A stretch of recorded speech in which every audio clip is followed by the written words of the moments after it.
Bonjour à tous et bienvenue sur Caro Magic Books. Donc je vous retrouve aujourd'hui pour un petit update lecture. Je me sens un peu loin de la caméra, je vais me... quand je ne remets pas la caméra en place, c'est moi que je remets en place. Mais un jour, je trouverai la position idéale pour... Puis ça m'énerve parce qu'on voit que le radiateur derrière, ça m'agace. Je vais finir par refaire mes vidéos en bas, je le sens. Donc sinon, à part ça, j'espère que vous allez tous bien. Voilà, je tourne toujours mes petites considérations matérielles qui viennent s'ajouter. Donc on se retrouve pour un petit update lecture. Sinon, ah bah attends, je vais juste aller chercher le livre que... Voilà, je suis en train de lire, que j'ai évidemment oublié de prendre avec moi, qui est, hop, Feuille de Michael Fenris aux éditions Les Nouveaux Auteurs. Voilà, ou pareil, qui rentre dans ma Pumpkin Autumn Challenge, enfin dans ma Pal Pumpkin Challenge. On va suivre un homme qui travaille pour oh, je sais pas comment on appelle ça. Un homme qui a une entreprise de... en fait, il revend du bois, quoi. Donc, il coupe les bois d'une forêt. C'est une forêt proche de la frontière canadienne. C'est aux États-Unis. Voilà, sauf qu'apparemment, il y a de plus en plus de feuilles. Bon, déjà, ça démarre fort parce que le héros, c'est Jedediah, enfin Jed, du coup, il a trouvé un cadavre mort d'une façon un peu étrange. Donc voilà, ça promet. Il vient juste de le commencer, mais il a pas l'air mal du tout. Donc voilà. Sinon, la dernière fois, j'ai fait un update. J'ai oublié de vous parler des derniers films que j'ai lus. Dernier film que j'ai vu. Donc, il s'agit un des derniers films que j'ai vu. Alors, il n'est pas récent, hein, c'est Brothers.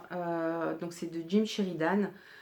Jim Sheridan, il est connu pour avoir fait The Boxer, Au nom du père. Voilà, c'était The Boxer, je pense que c'était lui aussi. Au nom du père, qui était un très beau film avec Daniel Day-Lewis, alors, c'était une affaire qui avait ébranlé le Royaume-Uni, puisque c'était de jeunes Irlandais d'Irlande du Nord, hein, qui appartient au Royaume-Uni, qui avaient été accusés d'un attentat.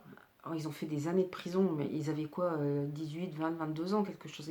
Ils ont été condamnés à des 30, 40 ans de prison, sauf qu'ils étaient innocents.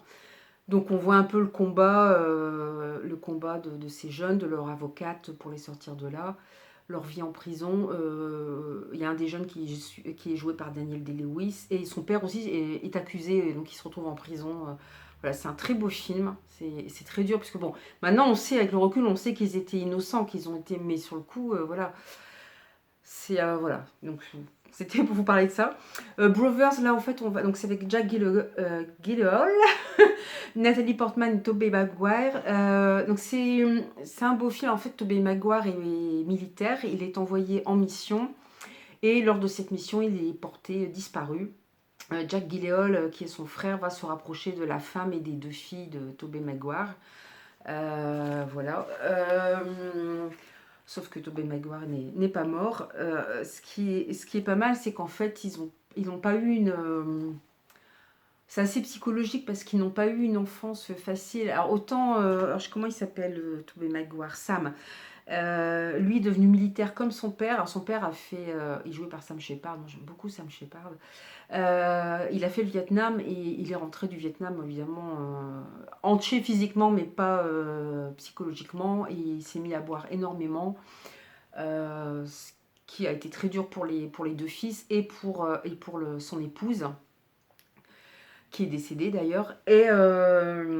Et voilà, donc ça a été très dur pour les deux fils, mais il y en a un qui est parti à l'armée, Sam, qui est devenu militaire comme son père, et l'autre qui est joué par Jack Gyllenhaal, alors qui s'appelle Tommy.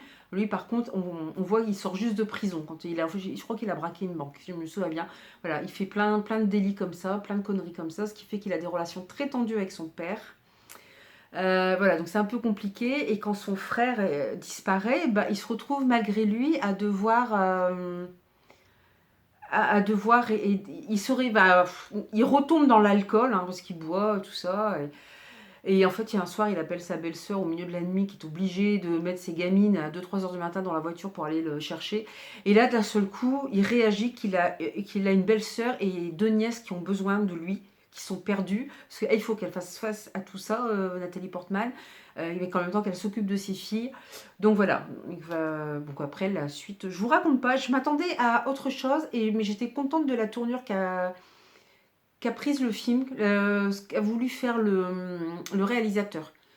Parce que quand on voit les extraits, on se dit oui, il va se passer ça. En fait, c'est pas ça qui se passe. Et on va voir aussi mon Tobey Maguire qui va revenir évidemment fortement, pareil, entier aussi, physiquement, mais psychologiquement. Et nous, on sait pourquoi, on sait ce qui lui est arrivé, parce qu'on le voit hein, quand il est fait prisonnier par les talibans, en fait. On voit ce qui lui arrive, donc on comprend aussi pourquoi il est tout, voilà, tout ce qui ne va pas et pourquoi il a du mal à reprendre le cours d'une vie normale. C'est déjà pas évident, à mon avis, quand vous avez été prisonnier, mais après, est-ce qu'en plus, lui, ce qu'il a vécu, voilà, c'est très très dur. Sinon, au niveau des lectures, alors, j'ai fini Le Chant des Sirènes. Alors, c'est de Maryse Vesser-Macher, ou Macher, je ne sais pas comment on prononce, j'espère que je prononce bien. C'est aux éditions Dolce. Voilà, donc là, on est dans un roman court, c'est court, policier.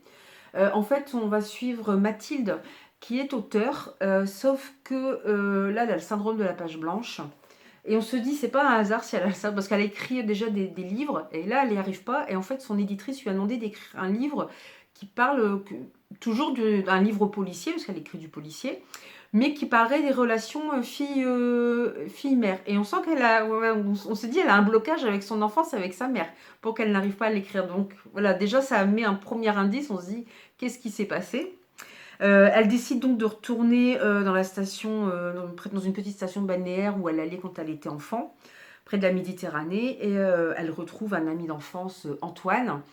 Alors Antoine, qui a eu aussi une vie, une enfance un peu compliquée, puisque son père a disparu en mer, hein, il était marin-pêcheur.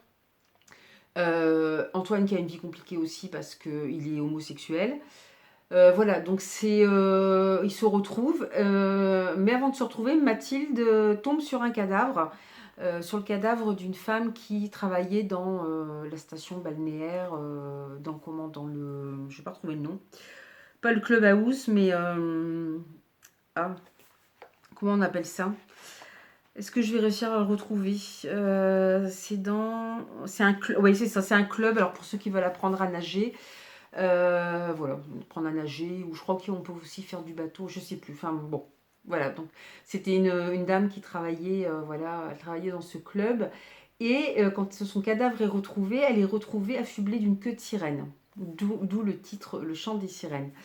Alors c'est assez sympa parce qu'au début, l'auteur fait référence au conte de Andersen, si je ne dis pas de bêtises. La petite sirène, ça doit être d'Andersen, je crois.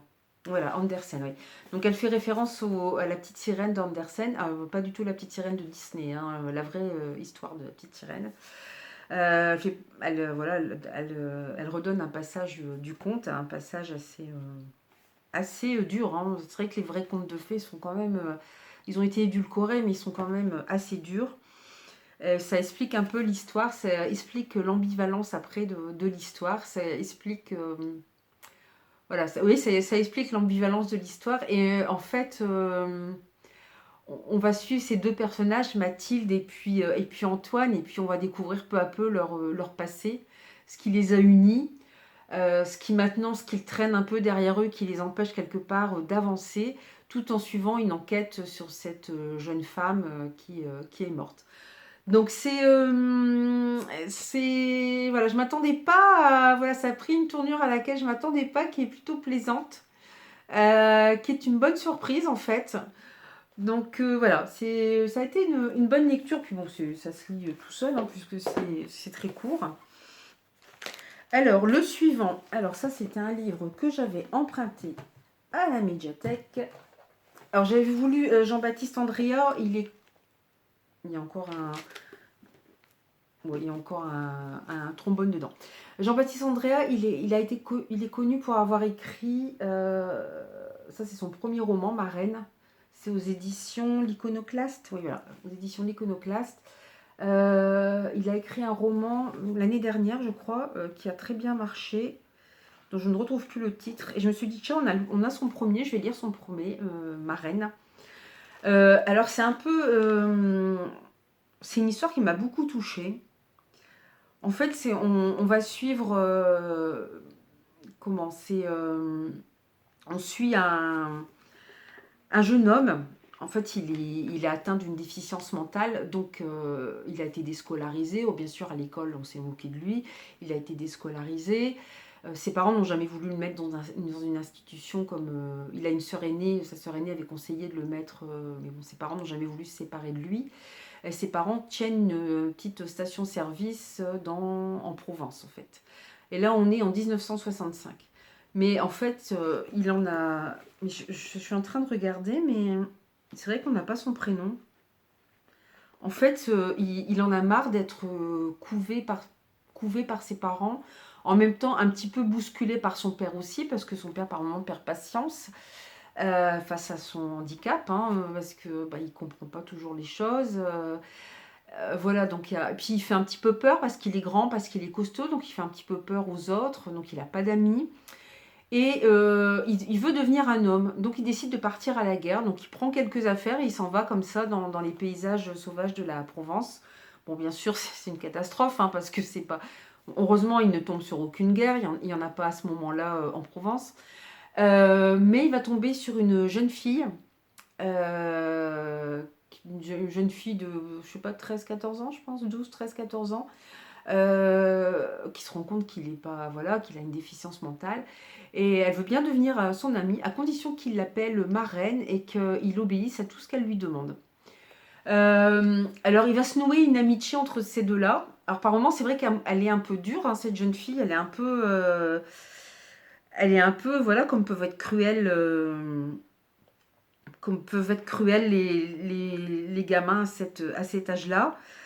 Et puis en même temps, il y a une belle amitié qui se crée. Et puis on s'attache beaucoup à ce personnage, à ce jeune homme qui est très maladroit, qui veut bien faire et voilà, et qui n'y arrive pas. Et franchement, j'ai été très, très émue par la fin, quoi. Ça m'a... Il va rencontrer aussi un petit peu d'autres personnes, notamment un personnage à la fin qui est très intéressant, je trouve, qui est un immigré qui vient de...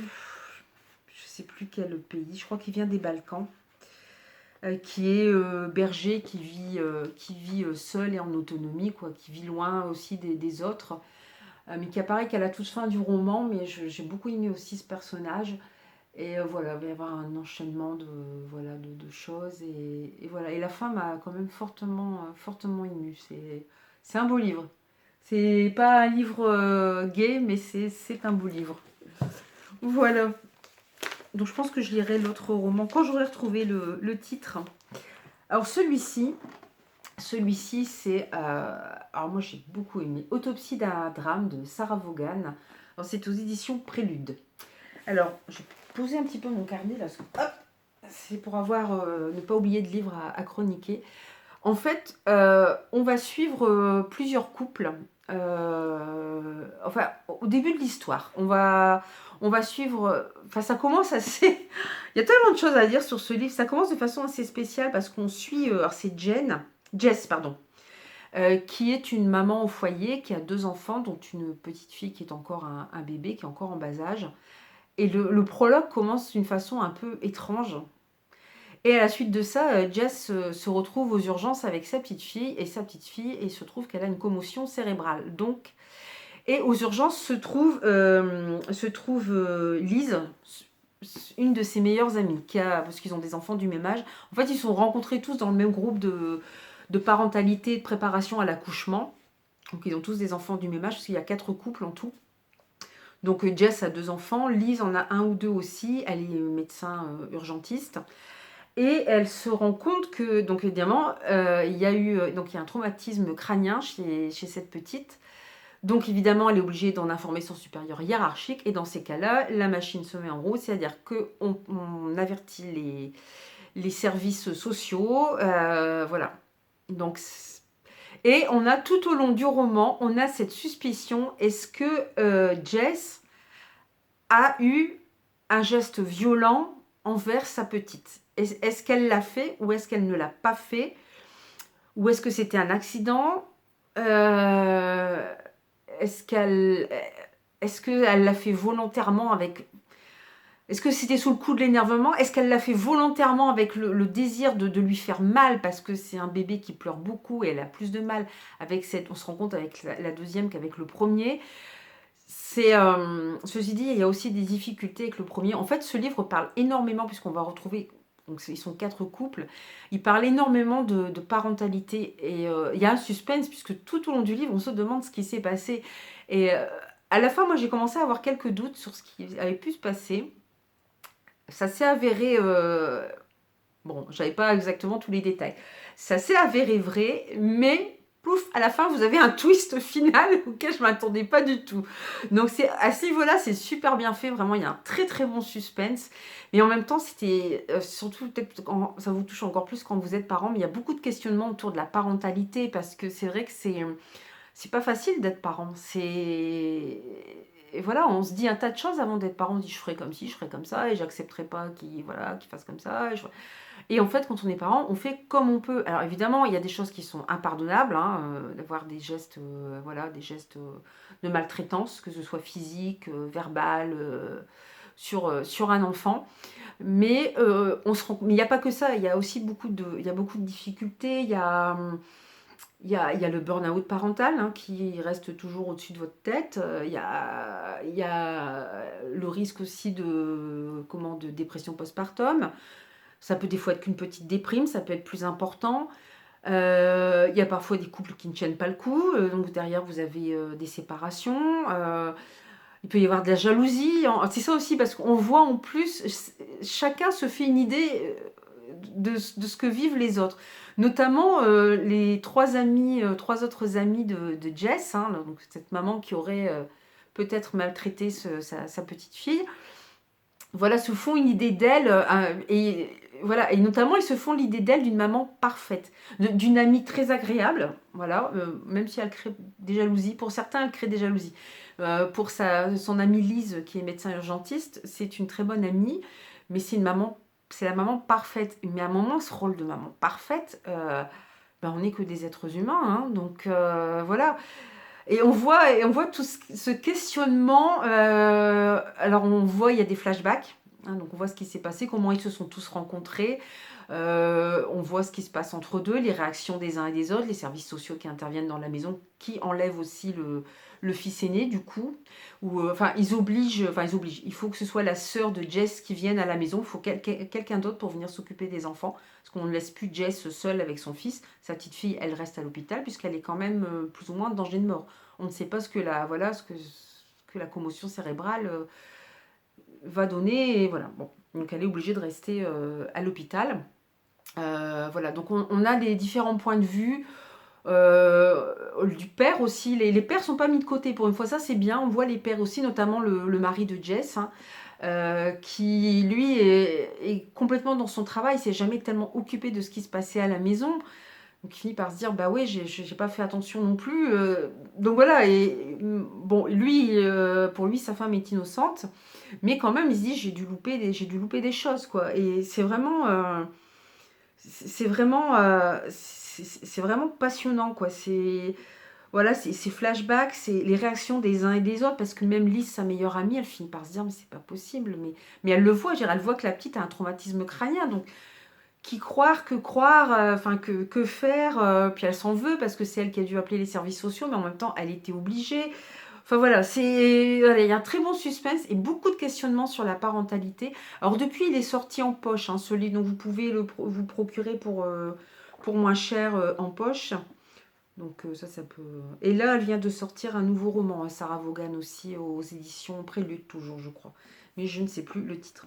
Donc en tout cas, moi, ça m'a énormément plu, voilà, c'est double, alors ce suspense qui va jusqu'au bout, mais vraiment jusqu'au bout. Et voilà, ces interrogations sur la parentalité, sur les questions qu'on se pose quand on est maman, c'est-à-dire surtout des bouts, on se dit, mais est-ce que je fais bien? Est-ce que je fais mal? Est-ce que je... Ah oui, puis j'ai oublié de dire une chose. En fait, Jess, elle n'a pas 2 enfants, elle en a 3.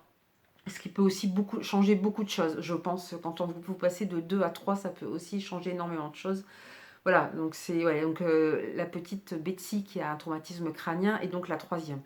Voilà, donc c'est voilà, il y a beaucoup de choses, voilà, beaucoup de choses qui rentrent en jeu et c'est vraiment c'est super, super intéressant. Et ben moi j'ai un gros problème de batterie. Alors je vais essayer de vous rebrancher la batterie avant que ça ne saute. Je vais me promener avec mon téléphone. Oups là, parce que là, ce serait quand même dommage de ne pas réussir à finir la vidéo juste pour une question de batterie. Oups là, voilà. Alors, attention, là je suis en mode complètement... Oups, complètement... complètement... Aïe, aïe, aïe. Ah, puis alors, le truc, il veut pas tenir. J'ai pas fait attention que la batterie était déchargée. J'espère qu'il va tenir. Je vais essayer de vous présenter les derniers livres. Alors, les derniers livres.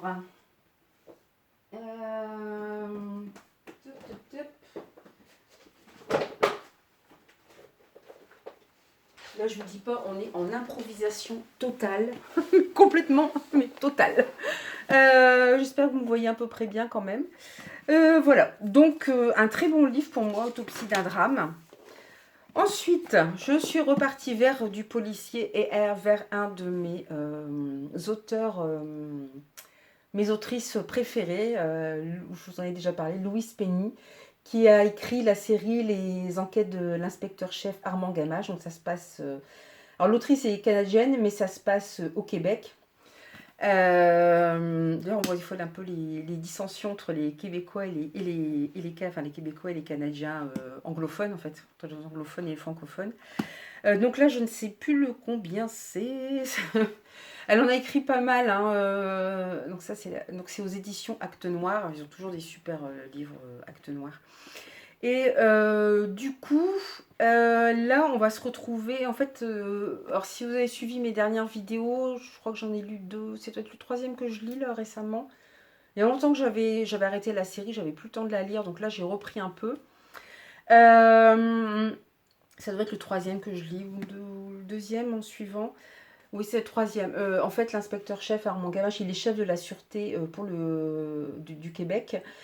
Sauf que là, il est à la retraite et énormément d'enquêtes, quasiment toutes les enquêtes se déroulent dans le village de Three Pines, les Trois Pins.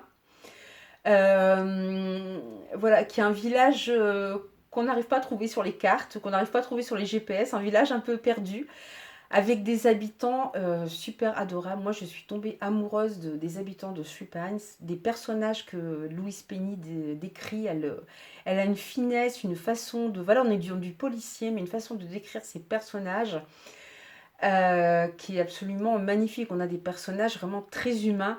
Et en même temps, voilà, c'est idyllique. Et en même temps, il y a énormément... Il y a toujours de la noirceur, puisqu'il y a au moins un meurtre à chaque fois de commis, soit à Three Pines, soit un meurtre qui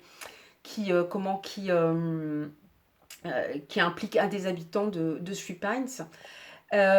Donc là, c'était vraiment... celui-là était encore un excellent cru. Enfin, moi, j'adore. Là, en fait, c'est un jeune enfant qui... Il vit beaucoup dans son imagination. Du coup, il a tendance à raconter des histoires et ça lasse un petit peu tout le monde. Et là, il fait une découverte. Il dit qu'il a découvert un canon avec une drôle de statue, un drôle de truc dessus. Donc, il vient prévenir tout le monde dans le salon de thé du village où se trouve l'ancien inspecteur-chef Armand Gamache. Bon, personne ne le croit, évidemment. Mais le lendemain, cet enfant est trouvé mort. Donc, vous voyez, voilà, vous êtes dans des ambiances très cosy. Alors, c'est pas du cosy mystery, hein, attention, c'est pas du cosy mystery. Mais l'ambiance est très cosy. Vous avez ce salon de thé là, qui est tenu par un homme super adorable qui vous fait des... Alors, vous aimeriez trouver un salon de thé comme ça avec d'aussi bonnes choses. Enfin, vous avez à chaque fois le détail de ce qu'il mange. C'est pas ennuyeux du tout parce que ça a l'air super bon. Donc, voilà, vous avez une ambiance comme ça très cosy. Vous avez une libraire, une ex-psychologue ou psychiatre qui en pouvait plus de son travail, qui vend des livres d'occasion, des livres neufs. Tout le monde laisse sa porte ouverte. Vous avez une poétesse très reconnue au Québec qui s'appelle Ruth, mais qui est en fait une bonne femme âgée, mais qui est ignoble, mais qui écrit des poèmes. Et dans ce livre, notamment, on va comprendre aussi pourquoi elle est comme ça.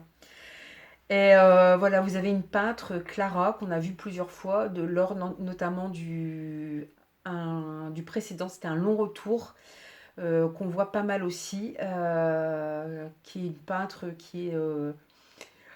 elle a toujours de la peinture ou des miettes de biscuits dans les cheveux. Enfin, voilà. Ils sont vraiment super attachants, les personnages, mais il y a quand même toujours cette noirceur.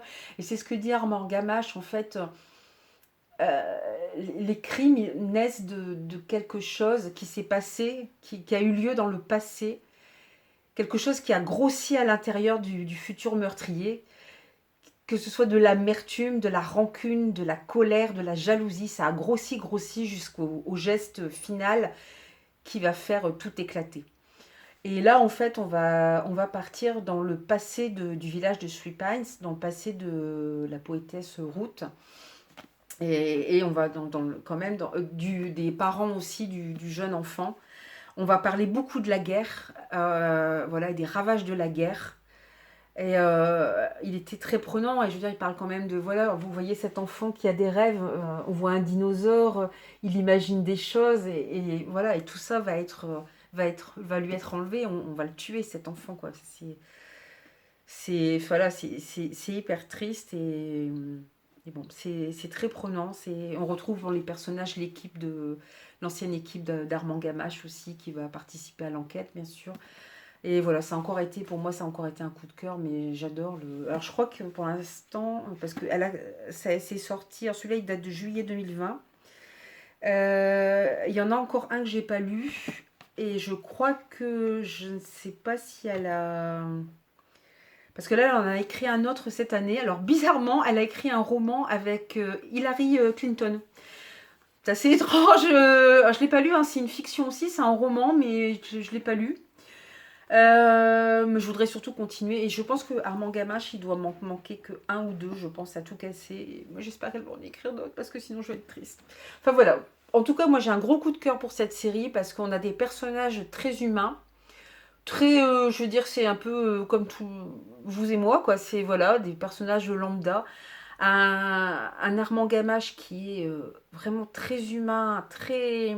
C'est pas le policier torturé ni rien, mais qui en même temps est obligé de... Et justement, dans ce roman, il est obligé de se rappeler un événement du passé. Il y a toujours beaucoup aussi de choses du passé qui refont surface, qui expliquent le meurtre qui a eu lieu dans le livre.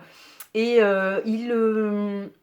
il est obligé de repenser à un moment de son passé où il a croisé, pour lui, le mal extrême, la noirceur extrême. Et en fait, il y a plein de pièces qui vont s'imbriquer. Au début, on se dit, mais c'est pas possible. Mais en fait, tout va s'imbriquer. Et d'ailleurs, la fin appelle une suite, quoi. Et un truc un peu dérangeant et qui fout un peu les boules, d'ailleurs.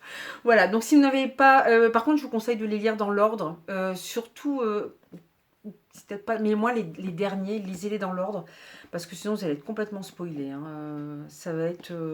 ouais, ça va être un petit peu... ouais, lisez-les dans l'ordre quand même, je vous le conseille. Voilà, alors, qu'est-ce que j'ai... Oui. Alors ça, c'était dans le cadre du prix Voilà, comme je suis jury du prix du meilleur polar aux éditions Point, j'avais reçu Laisse pas traîner ton fils de Rachid Santaki. Alors en fait, là, Rachid Santaki, il est né dans une cité. Maintenant, il est auteur et il essaie d'aider des jeunes, notamment en allant dans les prisons, en organisant des ateliers d'écriture, tout ça, pour les aider à se sortir de la violence. Et là, en fait, c'est un docu-fiction. Je pensais que c'était une fiction, mais non. En fait, ce sont des jeunes qui ont enlevé un autre jeune et ils le battent, il finit par mourir et ils filment et ils mettent sur les réseaux sociaux ce qui s'est passé. Ça rappelle aussi un peu ce qui s'est passé avec le gang des barbares qui avait enlevé un jeune homme juif aussi qui l'avait torturé. Là, c'est une autre histoire. Donc en fait, Rachid Santaki raconte son histoire. Il raconte sa rencontre. Alors, il raconte ce qui s'est passé pour ce jeune qui a été assassiné, Sofiane. Mais le roman n'est pas très axé là-dessus, vous voyez, il est quand même assez court. Il va surtout raconter sa rencontre avec... Non, pardon, je dis une bêtise, c'est Mathieu qui a été assassiné. Et c'est Sofiane qui a filmé et qui a mis sur les réseaux, voilà, les moments de torture de Mathieu. Et il va raconter, Rachid Santaki raconte sa rencontre avec Sofiane qui est en prison. Alors c'est un peu dérangeant parce qu'au début, enfin, l'auteur devient un petit peu empathique avec avec ce Sofiane. On se dit mais c'est un assassin et pire que tout, il a filmé ça sans rien dire, il met ça sur les réseaux sociaux. Enfin voilà quoi. En gros, à un moment, voilà, un autre jeune, enfin qui est plus un jeune, qui est un adulte maintenant, dit voilà, la violence dans les cités, elle existe depuis des années. C'est déjà comme ça dans les années 80. Parce que lui, il a été, voilà, il témoigne dans les années 80, il était jeune, il a connu déjà la violence. Mais il dit c'est que maintenant, en plus, on en fait une gloire en mettant ça sur les réseaux sociaux. Il faut se montrer, c'est le quart d'heure de gloire en fait. Voilà. Et c'est sur ça que s'interroge aussi Rachid Santaki. Et il s'interroge beaucoup sur la violence dans les cités et ce qui peut amener les jeunes à de la violence pour rien en fait, pour pas grand chose. Là, c'était pour une question d'un bidouillage d'argent, mais bon, de là à ce que ça parte aussi loin, c'est gros quoi. Donc il parle de la violence dans les cités, il parle de sa rencontre avec Sofiane, il parle de ses ateliers d'écrivain, il parle aussi de lui, sa remise en question et de tout ce que ça a remué chez lui d'écrire ce livre. Parce qu'à un moment, l'histoire lui échappe, voilà, donc il ne sait plus très bien lui-même, parce qu'il dit, je ne peux pas ressentir de l'empathie quand même pour ce jeune homme, parce que oui, c'est triste, il est en prison, il est jeune, mais il a quand même commis un crime, et il a filmé tout ça, sans empathie aucune, sans compassion pour ce pauvre Mathieu qui a été torturé. Donc voilà, il y a toutes ces interrogations. Donc c'était... alors moi je pensais je m'attendais plus à un livre un peu comme... je sais plus comment s'appelle ce livre qui parle de ce qui s'est passé avec le gang des barbares quand ils ont... tout ce qui s'est passé avant. Voilà, je pensais que ce serait plus un livre comme ça. Mais bon, après ça reste intéressant puisque on parle d'une histoire vraie. Ouais, je vais devoir m'arrêter là parce qu'en plus de ne plus avoir beaucoup de batterie, je vais arriver aussi à la fin de ma vidéo.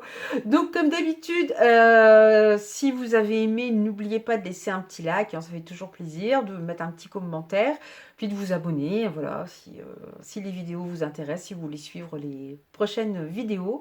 Moi je vous laisse pour cette fois-ci, je m'excuse encore un peu pour ce bazar de changement de... Voilà.